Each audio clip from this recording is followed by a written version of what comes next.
జనవరి 1 నుంచి జరిగే జాతీయ రోడ్డు భద్రతా మాసోత్సవాల్లో ప్రతి ఒక్కరూ పాల్గొనాలని మంత్రి పొన్నం ప్రభాకర్ సూచించారు. తెలంగాణ రవాణా శాఖ పక్షాన జనవరి 1 నుంచి 31 వరకు రహదారి భద్రతా మాసోత్సవాలను అన్ని జిల్లాలు, మండలాలు, గ్రామాల్లో రోడ్డు భద్రతా మాసోత్సవం కార్యక్రమం నిర్వహిస్తున్నామని తెలిపారు. ప్రతి విద్యార్థి వారి తల్లిదండ్రులతో రోడ్డు భద్రతా నిబంధనలు పాటిస్తామని హామీ పత్రం ఇవ్వాలన్నారు.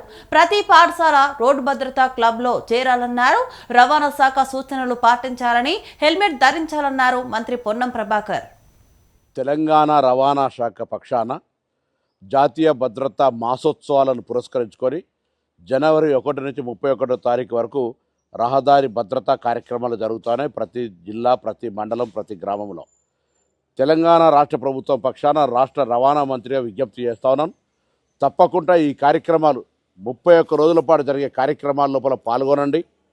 ప్రతి విద్యార్థి వాళ్ళ తల్లిదండ్రులతో ఒక హామీ పత్రం, రోడ్డు భద్రతా వారోత్సవాలు, రోడ్డు భద్రతను పాటిస్తామని ఒక హామీ ఇవ్వండి.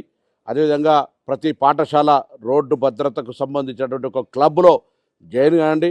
రవాణా శాఖ తరఫున సూచనలు పాటించండి, హెల్మెట్ ధరించండి, మద్యం దాగి నడపకండి. అదేవిధంగా రోడ్డు సిగ్నల్స్ను, జెబ్రా లైన్స్ను కరెక్ట్గా పాటించండి. రాంగ్ రూట్లో ప్రయాణం చేయకండి.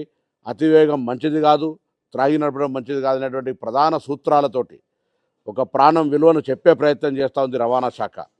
నిన్న కూడా రాష్ట్ర తెలంగాణ పోలీస్ శాఖ చనిపోయిన వాళ్ళ సంఖ్యలో మరణాలు రోడ్డు యాక్సిడెంట్ల వల్లనే ఎక్కువ చనిపోయినటువంటి సంఖ్య చెప్తున్నటువంటి పరిస్థితి దృష్ట్యా రవాణా శాఖ తీసుకునే ఈ కార్యక్రమం లోపల రాష్ట్ర వ్యాప్తంగా ప్రజాప్రతినిధులు, అధికారులు, ప్రజలు, విద్యార్థులు అందరూ కూడా భాగస్వామ్యమై రోడ్డు భద్రతా మాసోత్సవాల లోపల మీ భాగస్వామ్యాన్ని ఇచ్చి ప్రాణాలకు రక్షణగా, ప్రజలకు ఒక మంచి రహదారి రక్షణ ఉండే విధంగా భాగస్వాములు కావాలని రాష్ట్ర రవాణా శాఖ మంత్రిగా ప్రజలందరికీ విజ్ఞప్తి.